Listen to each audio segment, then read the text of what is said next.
안녕하십니까. 인문화결전 김갑수입니다. 모든 세상은 하나의 연극판이다. 우리 인생은 한 편의 연극과도 같다. 비유적으로 이런 말들 많이 쓰죠. 네. 하나의 연극이 이렇게 오르고 내리면 인생이 시작되고 끝나는 것 같은 어떤 생의 단면을 마주치는 경험을 하게 됩니다. 네, 오늘 인문화결전에서는요, 연극 이야기를 준비했습니다. 연극의 일반 이론에 대해서 사실은 어느 정도의 이해를 갖고 작품을 접하면 훨씬 더 많은 것을 볼 수가 있겠죠. 또 우리 연극이 가야 할 길에 대한 여러 염려들, 궁금증들 이런 것도 같이 얘기하고요. 또 무엇보다 연극을 구성하는 요소 가운데 핵심이라고 할 수 있는 배우에 대한 것을 논의해 보도록 하겠습니다. 배우가 탄생하기 위한 어떤 연기론이라고 그럴까요? 어떤 전문적인 그런 배경에 대한 이야기가 있을 겁니다. 잠시 후에 찾아뵙겠습니다.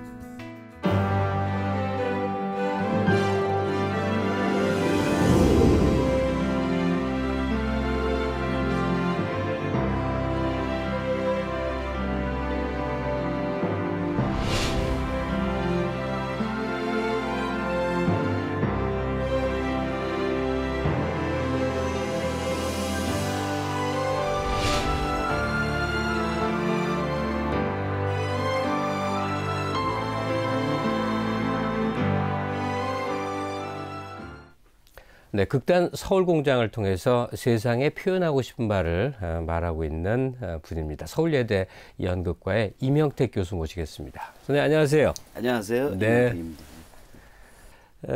팩토리 하면 저 앤디 워홀 생각나는 그 배경이 있는데 극단이 그 서울공장이란 말이에요. 네. 극단 이름에 뭐 독특한 이름의 극단들이 워낙 많습니다만 그 이름의 내력은 어떻게 되는 겁니까? 이름 내력은 사실 조금 복잡합니다. 네, 예. 원래는 팩토리의 공장이 아니고 서울 Feast for the Performing Arts 이래서 사실은 서울 공연예술 난장의 줄임말로 서울 공장이라고 했는데요. 네. 많은 분들이 뭐 그 좀 너무 좀 지적으로 잘난 척하는 것 같다. 차라리 서울 공장이 훨씬 그 친근하게 들린다. 그러니까 공연예술 난장을 줄여서 공장이었는데, 그렇죠. 작업하는 공장하고도 원래는 의미가 달랐군요. 그런데 그 저희가 표방하는 연극 만들기의 어떤 철학 속에는 그 우리가 뭔가 이렇게 모여서 광기, 어떤 시심 이런 걸 가지고 창작물을 만들어내는 난장이기도 하지만 한편으로는 말로만이 아닌 늘 우리가 부지런히 뭔가를 컨텐츠를 문화적인 창작물을 생산해낼 수 있는 그런 부지런함도 갖춘 생산 기지여야 된다는 의미에서의 어떤 그 팩토리라는 의미도 사실은 중의적으로 사용을 하고 있었습니다. 그 연극은 뭐 춥고 배고픈 분야야 뭐 이게 옛날서부터 하는 말입니다. 연극에 미친다 이런 표현과 더불어서 선생님은 연극이라는 장르를 어떻게 받아들이고 여태 지내오신 겁니까? 저도 이제 연극이라는 창작 작업에 몰두하면서 제가 스스로 되묻고 하는 작업들이 내가 그러면 인생의 나머지 일들을 하고 있는 건가? 아니면 굉장히 우리 삶에 버릴 수 없는 너무나 필요 불가결한 어떤 중요한 작업들을 하고 있는 건가? 이렇게 되묻곤 하는데 답은 역시 후자입니다.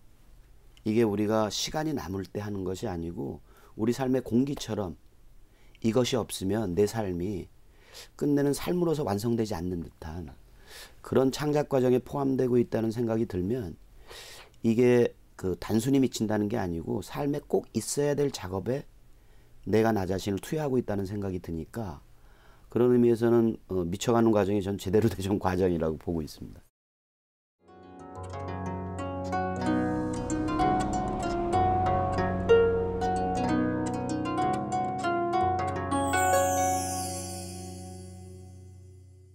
임형택 선생님 정도의 경륜에는 그 큰 질문 드려도 될 것 같아요. 연극 뭐라고 생각하십니까? 이렇게 질문 드린다면요.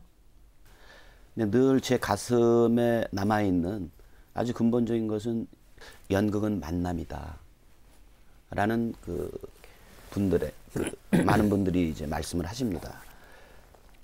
연극 안에는 아주 작게는 원전이 되는 희곡과 배우의 만남이 있고 네.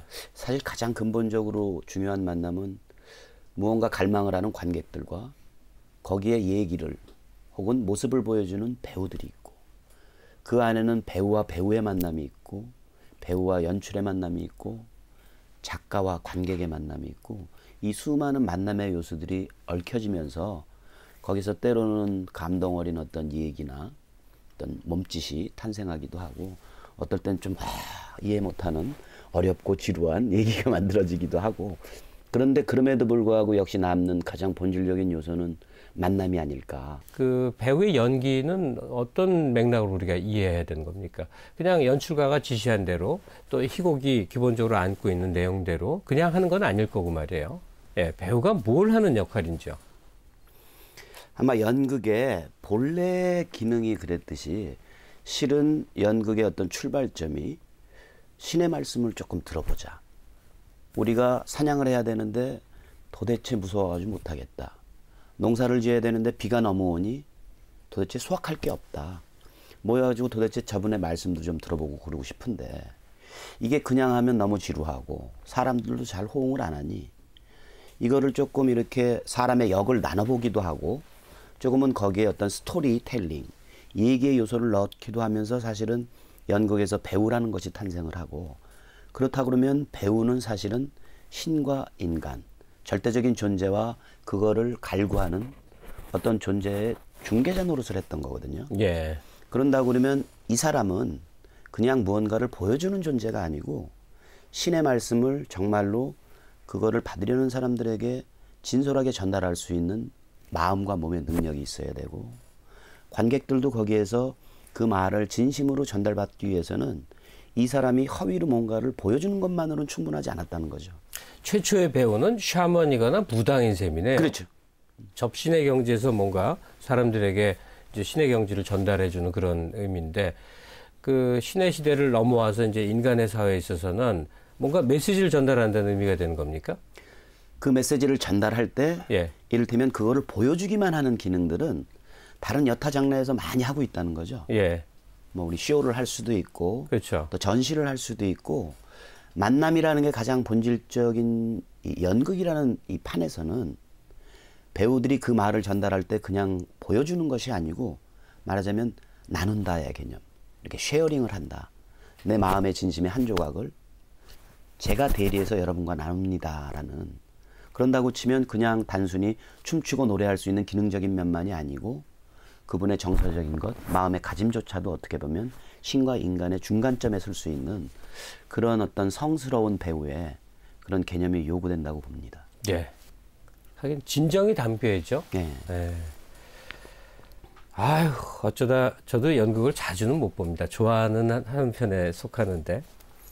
근데 저는 연극판에서 이 배우들이 제가 아마 섬세하지 못해서 그럴 텐데 가짜로 하는 듯한 행동을 못 보겠어요. 다들 그냥 자기를 던지거든요. 예, 그런 거 보면 상당히 그 감동을 많이 받고 그러는데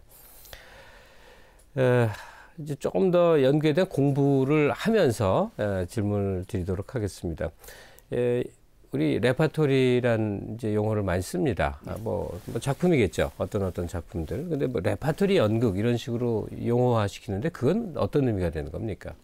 우리나라에도 어떻게 보면 전통적으로 레파토리 시스템이라는 게 잘 정착돼 있었던 나라입니다. 네. 저희 판소리의 무슨 저희 심청가도 그렇고 춘향전도 그렇고 이것들은 이렇게 세월의 농축 때문에 쌓여진 레파토리이고 그렇게 검증을 받고 난 다음에 우리 그거를 향수하는 문화를 향수하는 분들이 이제 광범위하게 사랑하기 시작을 했고요. 그 컨텐츠를 만들어내는데 대단한 내공과 시간이 필요합니다. 예. 그런다고 그러면 그 소리를 내기 위해서 그 드라마를 만들어내기 위해서 많은 시간들이 필요한데 이것들을 이렇게 짧은 시간 내에 보여주기 위한 것들만 만들어낼 수는 없거든요. 그래서 사실은 전통적인 공연 예술을 하는 많은 공동체에서는 레파토리 시스템이라는 것이 존재해 왔습니다. 예. 이것이 이제 사회가 워낙 다변화되고 이러다 보니까 소위 이제 미국식 뭔가 작품의 소재를 가지고서 2, 3개월 만에 후딱 만들어 가지고 이 상품을 컨텐츠처럼 판매하겠다는 그런 말하자면 이제 제작 시스템의 어떤 그 도입은 사실은 뭐 이렇게 오래된 전통은 아니고요. 어떻게 보면 굉장히 그 최근세사의 일이고. 예. 그래서 레파토리 시스템이라는 건 당연히 공연 예술에서 늘 가지고 있어야 되는 존재 양식이 아닌가 이런 생각을 합니다.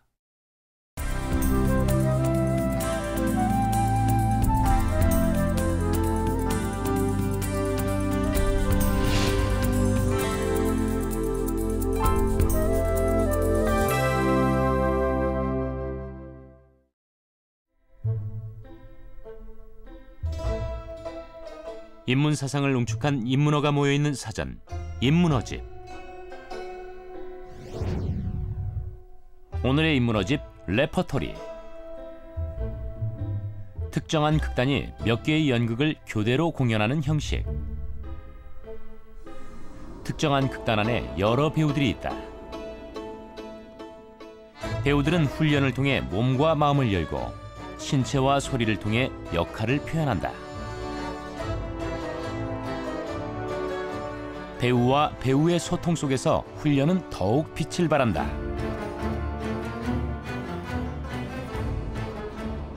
관객과 배우의 소통. 레퍼토리 속에서 어제와 오늘 배우의 연기는 미묘한 차이를 보이고 관객은 이를 감지한다.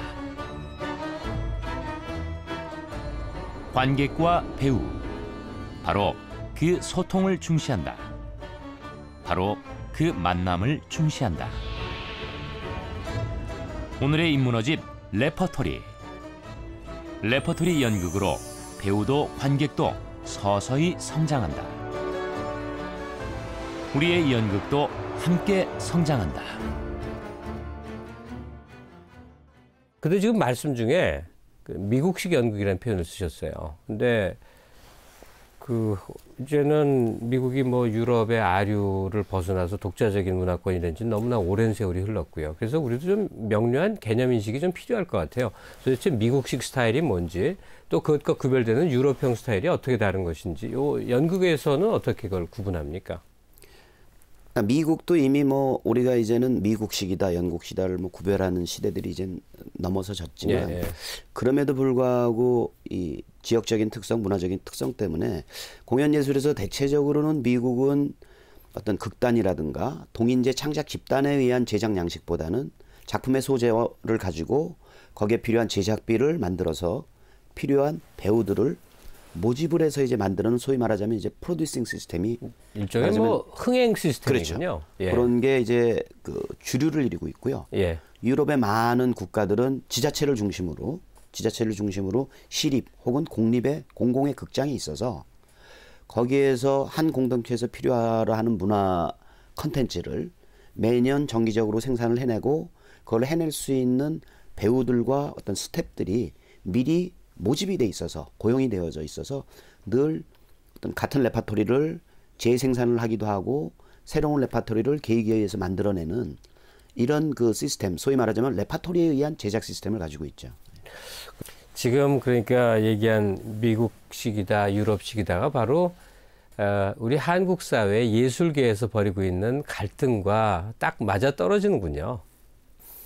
글쎄요, 지금 뭐 제 짧은 의견이라면 지금 현재 2000년대 이 당대의 소중해진 가치는 역시 본래 자리를 찾는 게 아닌가 싶습니다. 왜냐하면 지금으로부터 10년 전으로 거슬러 간다면 다들 퓨전이다, 이제 월드다 해갖고 이렇게 변형시키고 맞추는 거에 굉장히 몰두를 해봤는데 그 결과물은 굉장히 초라하다는 생각이 들거든요. 그래서 드는 생각입니다.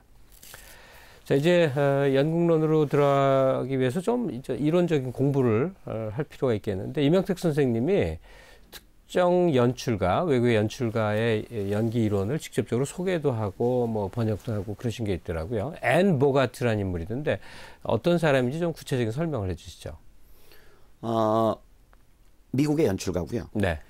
많은 이제 저희가 어떤 사조가 지배를 하지 않았습니까? 20세기 초, 19세기 후반에는 연극도 마찬가지였습니다. 어떤 사실주의, 반사실주의, 초현실주의. 근데 이것이 이제 60년대 어떤 문화적인 혁명기를 거치고 나면 70년대가 오면서부터는 그 자기 주장이 강해지는 연출가들이 지배하는 시기가 됩니다. 그래서 어떤 특정 사조보다는 뭐 그로tov스키라든가 피터 브룩이라든가 이런 당대의 걸출한 연출가들이 나타나서 연극은 이런 거다, 연기란 이런 것이다, 배우는 이런 것이다 이렇게 주장하는 많은 연출가들이 드러나는데 그 중에 한 분이고 엠보가트는 또 이런 질문을 던졌습니다. 그럼 배우는 뭐야? 예. 배우는 스스로 어떻게 자각할 수 있어? 배우는 이 사회적 현상을 자기 몸으로 표현을 해야 되는데 이 사람들은 그런 몸과 소리를 어떻게 갈고 닦고 나가고 그냥 도제식으로 훈련하는 게 아니고 나는 스스로 어떻게 깨닫고 훈련을 해야 돼? 예. 이런 질문을 던지기 시작했죠. 그러니까 연출가가 모든 것의 주도권을 갖고 배우에게 어떤 특정한 형상물을 그려내기를 원하는 거기에서 배우의 역할을 강조한 것이라고 할 수 있겠군요. 그렇죠. 뷰 포인트라는 용어를 쓰던데요. 그게 네. 어떤 의미입니까? 말하자면 뷰포인트 이제 영어식 표현이지만 예. 관점. 그 관점이 관객의 관점이기도 하지만 한편으로는 배우는 그럼 어떤 관점을 가지고 무대 위에서 움직여야 되지? 어떤 관점으로 소리 질러야 되지? 그 관점을 배우가 스스로 갖지 않으면 안 된다는 거죠. 그러니까 수동적 배우가 아닌 내 스스로 해석하고 내 스스로 관점을 세워서 움직이고 소리 지를 수 있는 배우.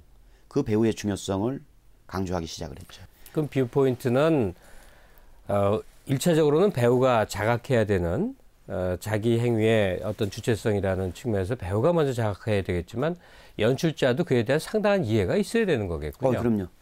지금 그 공연 현장을 떠올려 보면서 이명택 선생님 말씀, 이 앤버가트가 의도한 바를 듣고 있는데 사실은 좀 추상적이어서 안 와닿는데요. 근데 그 배우론 중에 아주 좁혀진 부분으로 이명택 선생님이 강조하고 있는 게 있어요. 그 많이 쓰는 말로 non-verbal이라고 하는 것이죠. 그러니까 언어가 아닌 표현, 예, 비언어라고 하는 거예요.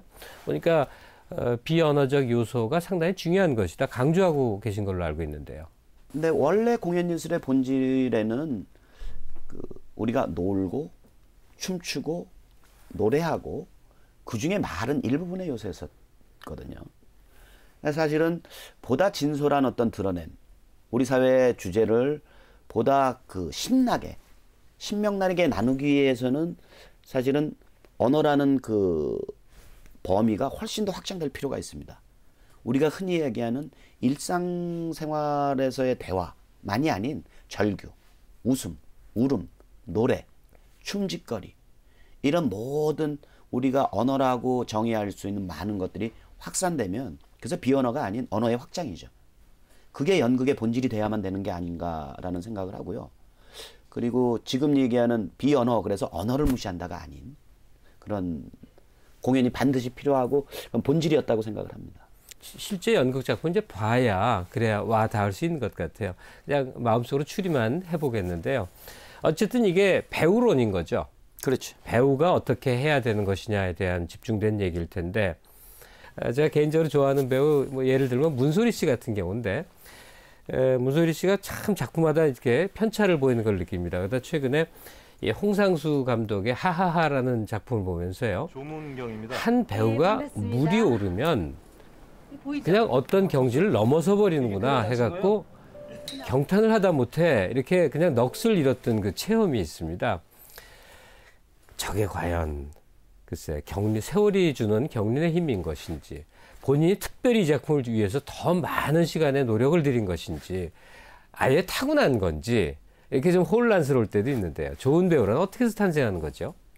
우리 과거에 무당을 하시는 분들이나 이런 분들이 말하자면 어떤 신내림의 그렇죠. 그런 과정을 거쳤듯이 배우들도 스스로 안에서 뛰고 싶고 노래 부르고 싶은 그 자질이 있어야 되는 건 사실인데 거기에 중요한 한편으로는 삶을 이렇게 살아가면서 겪은 그 사람의 인생의 성찰, 또 거기에 조금은 노력을 통해서 얻으려고 그랬던 인문학적 성찰, 이것들이 같이 겹쳐지지 않으면 말하자면 이렇게 진정 어린 공감을 주는 배우는 되게 힘들다고 생각을 합니다. 그래서 자질과 영감 플러스 거기에 인생을 바라보고 인생을 또 한편 겪으려는 그런 이렇게 치열한 노력들이 가미되지 않으면 그 좋은 배우가 탄생하기는 좀 힘들지 않을까 그런 생각을 합니다. 그런데 앞길이 막막하고 뭐 수입은 한 달에 20만 원, 30만 원 하고 그러면서 배우의 길을 걷고 있는 분들 보면 어떻게 저 인생을 견뎌낼까 뭐 그런 느낌이 들 때가 꽤 있어요. 선생님 그런 후배나 그런 동료들 보면 가슴이 그야말로 짠하시겠어요.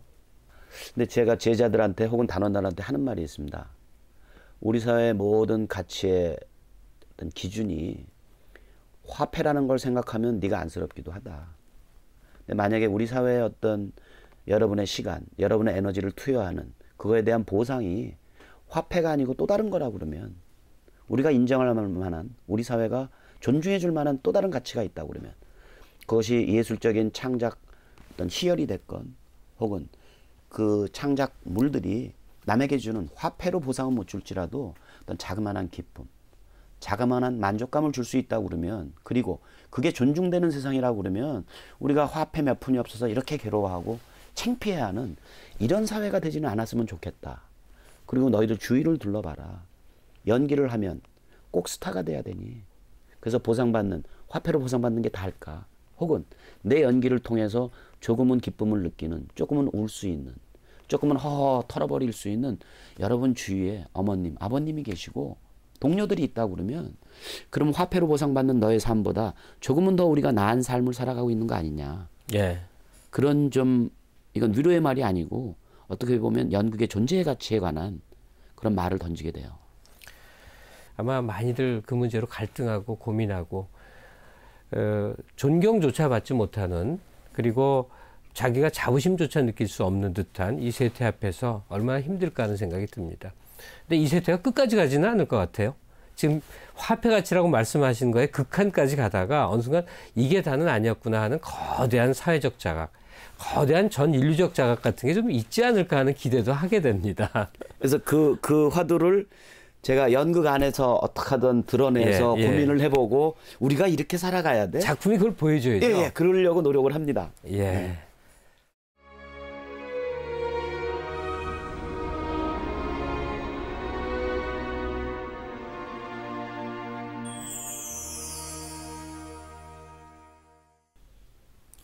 네, 연극 공부 많이 했는데요. 이제 현장으로 좀 오도록 하겠습니다. 네. 이명택 선생님이 구체적으로 어떤 작품을 연출할까, 어떤 작품을 만들까, 이제 이건데, 뭐, 근간에 이제 준비하시는 게 발표된 거 보니까, 도스토옙스키, 백치. 저도 대학교 들어간 그 첫 해를 도스토옙스키의 백치와 악령으로 보냈던 기억이 납니다. 정말 한번 빠져들면 어떻게 할 수가 없는 작품인데, 이야, 이걸 어떻게 연구로 표현할까 생각이 드는데요. 무의식인 공작이 어떤 모습으로 나타날까? 지금 어떻게 준비하고 계십니까? 이게 뭐 이렇게 여러 관으로 나눠져 있는 방대한 책일 뿐더러 양도 방대하지만 그 안에 담겨져 있는 내용이 말하자면 우리 삶의 가장 근원적인 이제 화두 중에 하나인 도대체 구원이란 뭘까? 도대체 이상적 인간형이란 뭘까? 예. 뭐 이거를 다루고 있다 보니까 저희의 어떤 이 머리로는 이렇게 말하자면 범주를 벗어난 얘기거든요. 예. 그러니까 이거를 몸으로도 부닥쳐보고 소리를 내보기도 하고 지적으로도 탐구를 해보지만 아직도 그 가닥을 이렇게 신은 이런 거야, 이상적 인간은 이런 거야라고 정의를 내릴 수는 없을 것 같고요. 예. 아마 저희 작업은 그런 질문에 대한 저희의 나름대로의 번민과 고뇌가 그대로 그냥 진솔하게 담겨져 있지 않을까 이런 생각을 합니다. 그러니까 워낙 긴 작품이니까 소설을 통해서는 이거 아마 줄거리를 다 전달하기는 힘들 테고요. 뭐 1시간, 2시간짜리 이제 연극으로 하려면 어떤 압축이 필요할 텐데 연극으로 준비되어 있는 그 기본 스토리 이야기의 골격은 어떻게 되는 겁니까? 어떤 한 사람, 네. 정신병자라고 판단된, 그래서 치유의 과정을 거친 한 사람이 먼 나라, 그 소설 속에선 스위스에서 러시아로 돌아옵니다. 다들 정신병자다. 발작을 과거에 겪었었다. 이래서 무시를 합니다. 막상 만나보니까 얘기도 잘하고 뭐 생각보다는 잘 움직이고 밥도 제대로 먹고, 그런데다가 남들이 필요로 하는 돈까지 또 있대요. 그러다 보니까 마음의 문을 열게 됩니다. 그래서 이 사람을 만나보니 기분이 좋고, 그러니까 호기심에 빠지게 되고 사랑을 하게 되고, 점점 무식긴 공작을, 그 백치를 둘러싸고 있는 많은 사람들이 사랑의 열병에 휩싸이게 됩니다. 예. 근데 가만히 따져보니까 이 사람조차도 사랑의 열병을 간직하고 있는, 그러다 보니까 막상 이 사람을 주위에 간직하고 싶고 이러긴 했었는데 우리는 어떨 땐 거부하기도 하고, 어떨 땐 이 사람과 사랑에 빠진 사람들이 나는 이 사람과 대면하는 게 너무 화상을 입을 것 같아. 그러니까 오히려 도망가기도 하고 예. 혹은 이 사람 무식인 공작이 거울로 여겨질 때 나의 모습이 너무나 적나라하게 보이니까 숨기도 하고 이러면서 이 사람을 받아들이면 참 괜찮을 것 같은데 어떨 때 우리 스스로 도망가기도 하고 이 스스로가 너무 열병에 휩싸이기도 하고 그럼에도 불구하고 이 사람은 이기적 사랑보다는 그래도 안쓰러워 보이는 연민을 느낀 어떤 사람한테 그래도 가서 안아주고 보듬어줍니다. 이러면서 누구한테 오해를 사기도 하고 그러면서 가만히 보니 마지막에는 그 사람한테 사랑을 뺏겼다고 오해를 한 어떤 사람은 살해를 하기까지 합니다. 예. 그래서 결국은 마음을 열 수 있었던 우리에게 거울 같았던 혹은 나를 안아줬던 어떤 존재 이조차 우리가 곁에 두지 못하고 결국은 다시 정신병원으로 돌아갑니다. 예. 너무 투명하고 맑고 또한 열정적인 존재여서 사람들이 오히려 불편해하고 어떻게 대해야 할지 모르는 그런 존재 말이에요. 이 작품 안에서 아주 거액의 금액이 난로 속에 타들어가는 장면, 이게 이제 실제 공연에서 어떻게 구현될지 한번 이제 우리 영상으로 임 선생님 허락을 얻어서 한번 구경하도록 하죠. 네. 작품 속으로 들어가 보시죠.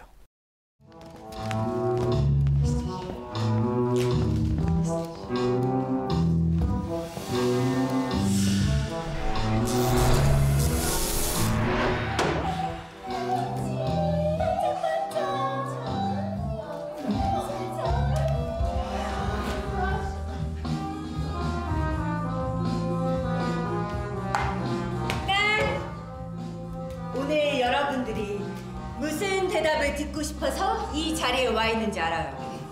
나와 저 사람의 결혼이야.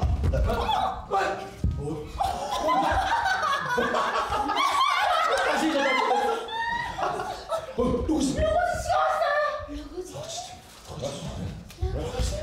만 노블! 10만 노블! 당신 거야! 당신은 오늘 제게 큰 영광을 주셨습니다. 제가 드릴 게 아니라 오늘 당신이 제게 주셨어요.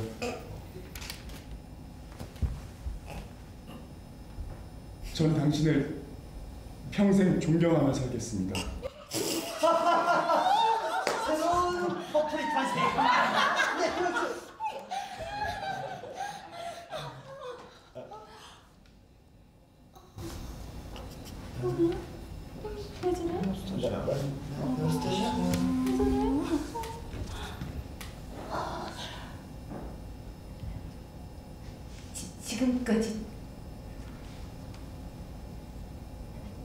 지금까지 단 한 번도 나한테 그렇게 얘기해준 사람이 없었어요. 모두들 나를 이용하려고.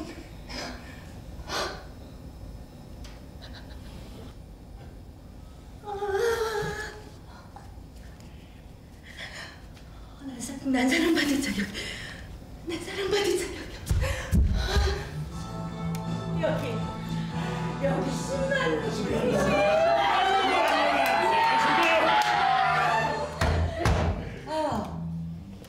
나한테 아주 좋은 생각이 났네. 가냐? 뭐야? 테이블 가져와. 가냐? 한번 시작해 볼까요? 나의 여왕!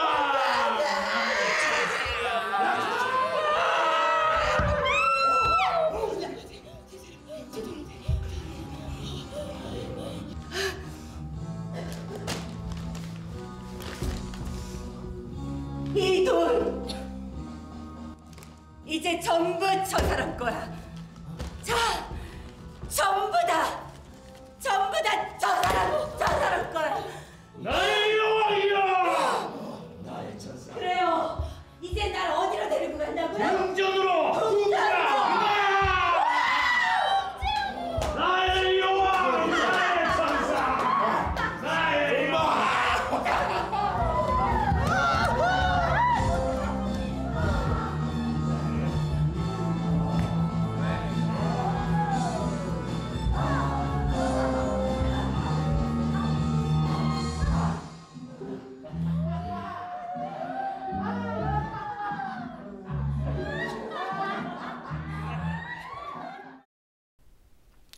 네, 연극의 장면들을 보셨는데요. 뭐 연극 전체가 아니라 가령 이 작품에 이 대목이 있단 말이에요. 그랬을 때 연출가는 고민을 할 겁니다. 여기서 뭘 보여줄 것이냐, 어떤 것이 표현되어야 되는 것이냐, 어떻게 강조하고 계시는 건가요? 이 돈을 불태우는 이 장면에서 우리 인간들의 어떻게 대한 그 무력에 대한 조롱입니다. 쉽게 얘기하면. 화폐가 그렇게 중요해? 돈으로 모든 걸 살 수 있어? 심지어 돈 때문에 너 몸을 팔어? 돈으로 여자를 살 수 있다고 생각해? 그 사람의 마음은, 그 사람의 열정은, 그 사람의 온도는 어떡할 거야? 태워버리면 그만인 종이 한 장뿐인 이 조각을. 그래서 나스타샤라는 정말 스스로 유린당했던, 예. 지금 돈 때문에 남한테 강제 결혼을 당하는 이 여자를 통해서, 어떻게 보면 막달라 마리아 같은 이 여자를 통해서 종이 조각 같은 화폐를 태워버려서 우리 스스로에게 그 불을 통해서 우리를 되돌아보게 만드는 아마 그런 장면이 될 거라고 생각합니다. 네.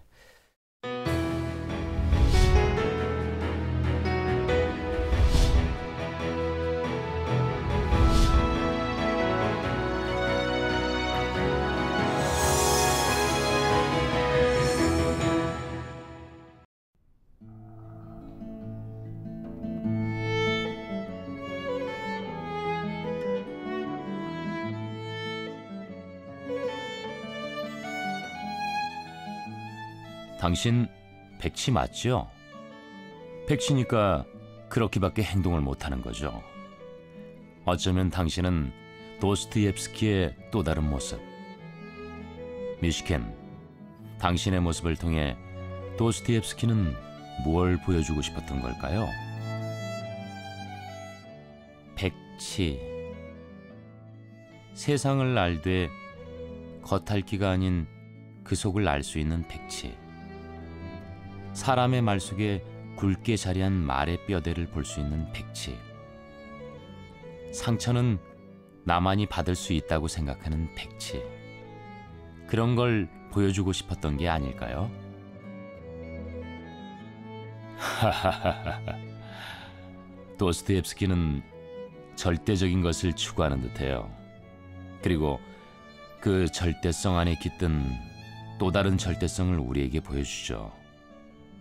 관객이나 독자들은 알아챈다고요.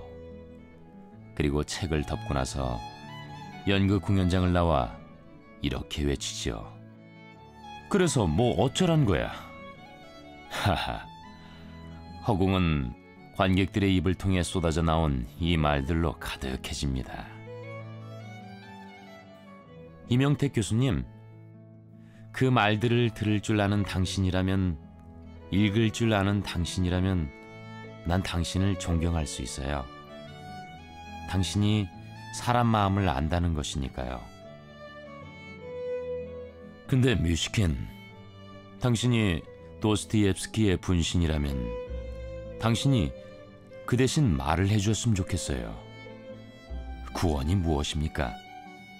구원을 향한 인간의 갈망을 신은 알기나 하는 겁니까? 그렇다면 당신 뮤시켄은 그 갈망을 진짜 제대로 읽는다는 겁니까? 구원. 난 누구나 구원받을 수 있다고 믿어요. 사람 누구나 그 속에는 신이 있죠. 인간들만 모르는 겁니다. 그 신성을 발견만 해준다면 세상은 살만한 거죠. 누구나 신성이 있어요.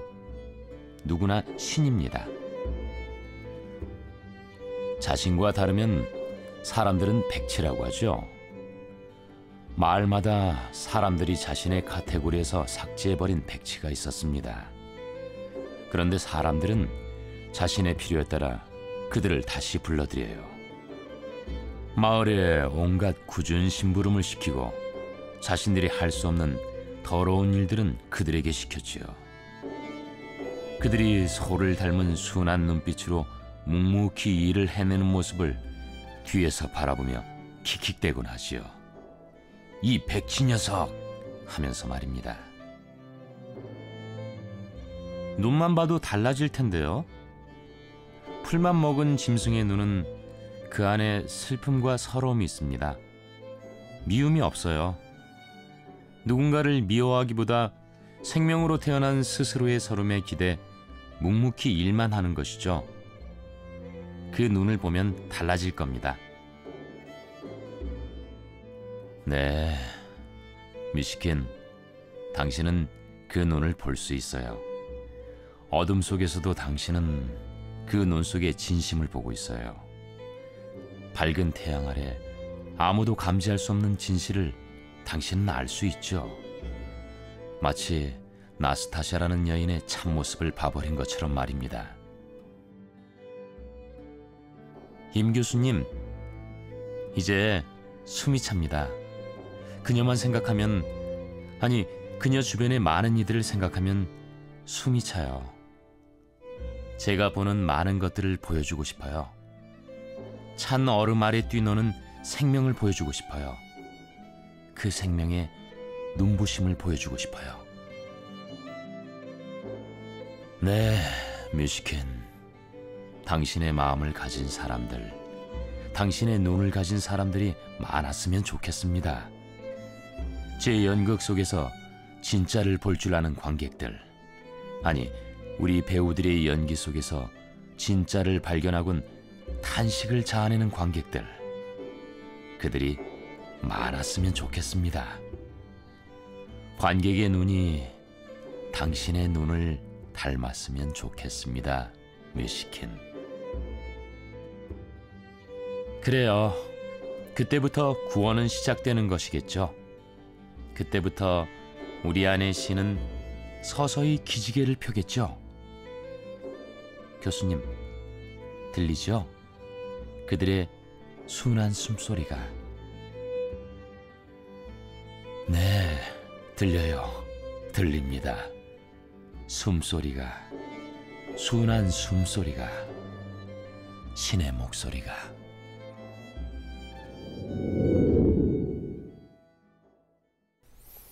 네, 이명택 선생님이 이 공작을, 이 백치를 정말 만나고 싶어 하신다고 그렇게 얘기를 들었습니다. 실제로 만난다면, 지금은 가상 대화였습니다만, 그로부터 무엇을 전해 듣고 싶으십니까? 어떤 얘기를 나누고 싶으십니까? 어떨 때는 우리가 가슴에서 들끓어오르는 치열한 사랑이 있는데, 당신은 어떻게 그렇게 연민만으로 사랑을 할 수 있어? 당신 스스로에게도 당신을 안아줄 사람이 필요할 때 당신은 어떻게 남을 안아주려고 하겠어? 그 질문이 저에게도 사실은 물어보고 싶은 질문입니다. 사랑의 본질이 뭘까? 남을 안아주는, 말하자면 우리가 흔히 이타적 사랑이라고 하는 것이 늘 내 삶에서 지속성을 가지고 유지될 수 있을까? 이런 질문을 하게 돼요. 네. 제가 이제 이명택 선생님의 공연을 지금 무대에서 본 상태는 아니에요. 일부만 딱 간추려서 봤죠. 근데 이제 많이들 하는 얘기를 저도 같이 질문을 드려보겠는데, 지금 우리가 배우라고 그러면요, 과거에는 당연히 연극 배우를 먼저 떠올렸습니다. 그리고 그 자리에서 좀 이탈한 사람들이 다른 영상물로 간다고 생각을 했는데, 지금 거꾸로 됐어요. 지금 거꾸로 됐습니다. 그러니까 배우하면 영화배우 떠오르고, 배우하면 탤런트 떠올리지, 연극 배우가 우선이 아닌, 그야말로 세상의 이 대세가 바뀌어버렸거든요. 그 속에서 연극판 고유의 본연의 자리를 지킨다는 건 참 어려울 겁니다. 어떻습니까? 영상물로 가기 위한 준비 단계로 연극판에 오는 분들도 상당히 많을 텐데, 이명택 선생님은 어떤 입장 취하고 계십니까? 또 교수이시기도 하니까요. 근데 우리가 질문을 하게 됩니다. 영화란 무엇일까? 방송 매체란 무엇일까? 이거는 삶을 담아줘서 그 삶이 비춰지는 매체, 말하자면 장치라는 틀만 존재할 뿐이지, 그 안에 삶의 양상이 사실 바뀐 건 아니거든요. 예. 또 그 안에 사람과 사람이 만나지고 갈등을 하고 누군가가 누구의 삶을 투영을 하고 이런 삶의 진실이 바뀐 건 아니기 때문에, 우리가 영화 배우와 무대 배우는 대단히 어떤 삶의 존재 양식이 틀리고 이거는 완전히 다른 직업인 것처럼 이르는 우리의 어떤 인식은 대단히 좀 잘못되어 있다고 생각을 하고, 예. 오히려 배우라고 그러면 그것이 어떨 때는 살아있는 배우와 배우가 만나는 그 현장을 관객이 목도하고, 혹은 매체를 통해서, 혹은 작은 모니터를 통하건 스크린을 통하건 그 안에서 만남의 본질 자체가 변하는 건 아니기 때문에 예. 오히려 이렇게 배우의 몫이라는 거를 넓게 봐야지 나는 여기서만 할래. 나는 여기서만 할래. 이거는 사실은 배우의 본질도 아니었고 연극의 본질도 아니었거든요. 그 폭넓게 허용하신다는 의미인데요. 임 선생님은 그 한가운데서 지금 고군분투하시는 셈입니다. 그 가운데서도 어쩌면 백치의 무의식인 공작처럼 연극이 아직도 대중들에게 소통할 수 있어, 대중들에게 즐거움을 줄 수 있어, 이런 외로운 꿈을 갖고 계신지도 모르겠어요.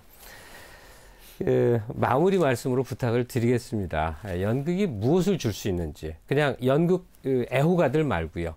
연극 1년에 한 번 갈까 말까, 아니면 어쩌면 뭐 젊어 한두 번 연극 본 일에 연극 그 공연장이라고 간 적도 없는 대다수의 사람들에게 어떤 말로 연극이라는 게 와볼 만한 것이고 어떤 즐거움을 줄 수 있는 것이고 한 것인지 부탁드리겠습니다.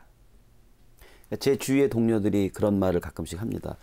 나 연극 난생 처음 봤어. 미안하다. 근데 저는 그 친구들한테 이런 얘기를 가끔씩 던져줍니다. 우리가 소파에 앉아서 TV를 보는 재미, 그걸 무시하진 않아. 충분히 즐겨도 좋은데 연극적 체험이라는 거는 오늘 저기서 굿판이 벌어진대. 저기서 햄릿을 한대. 그러면 그걸 클릭을 하고 내가 이걸 누구랑 보지? 사랑하는 사람하고 볼까? 보고 나면 뭘 할까? 오늘 막걸리 한잔 할까? 보고 나면 오늘은 근사하게 와인 한잔 할까? 그래서 그거를 열심히 준비한 배우들과 뭔가를 체온을 나누고 끝나고 나서 한 번은 뒤풀이를 한번 하고 이르는 체험의 본질들이 사실은 연극이 가졌던 본래의 기능입니다. 신의 말씀을 듣기 위해서 혹은 저 굿판이 벌어진 데 가서 신나게 오늘 막걸리 한번 얻어먹으려고. 그래서 우리 연극적 체험의 본질은 가서 어려운 얘기를 듣는 게 아니고 신나게 뭔가를 기대하고 사랑하는 사람, 가까운 사람과 가서 그것이 다소 그 재미가 있건 없건 같이 체험하려는, 만나보려는 우리의 적극적 노력이 조금은 필요하다는 것. 그다음에 우리 사회는 그것의 소중함, 만남의 소중함들이 아주 어렸을 때부터 연극을 보고 즐기고 이럴 수 있는 어떤 사회적 장치의 마련까지를 우리가 해줄 수 있다고 그러면 연극이 저 멀리 있는 이렇게 저만의 장르가 아니고 오늘 한번 놀아보자. 오늘 한번 체험을 해보자. 오늘 한번 누구를 만나보자. 이럴 수 있는 조금은 가깝고 내 동료 같은, 내 연인 같은 그런 어떤 하나의 예술물로, 어떤 장르로 신나게 존재하지 않을까. 그렇게 저는 좀 늘 믿고 있습니다. 네. 그리고 그런 이명택 선생의 활동이 보다 많은 매체를 통해서 늘 상시적으로 접할 수 있게 되기를 기대하면서요. 오늘 아주 여러 가지 좋은 말씀들 감사드리겠습니다. 고맙습니다. 감사합니다.